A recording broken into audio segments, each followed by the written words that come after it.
南摩第三世多杰羌佛说释法哲言3。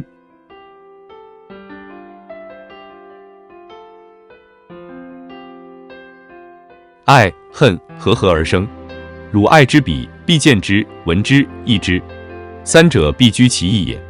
夫具一之因，其念无存，焉具其爱？恨缘亦复如是。爱与恨都必须建立在一定的有缘有故的条件下才会产生。天地之间，人世之道，万物之情，都是如此，绝没有无缘无故的爱，也没有无缘无故的恨。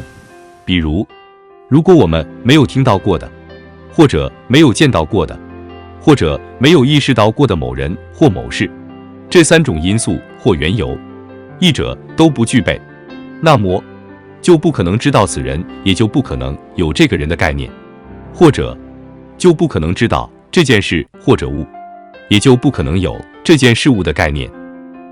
既然这个念头都不存在，又怎么谈得上爱和恨呢？所以，爱与恨是必须建立在有缘有故这个前提之下的。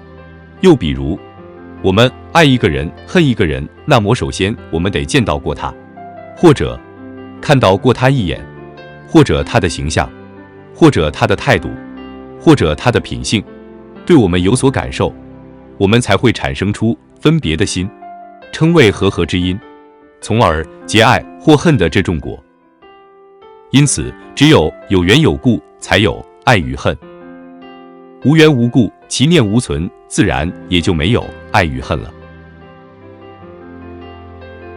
感谢您的收看，欢迎订阅、按赞、留言及分享我们的频道哦。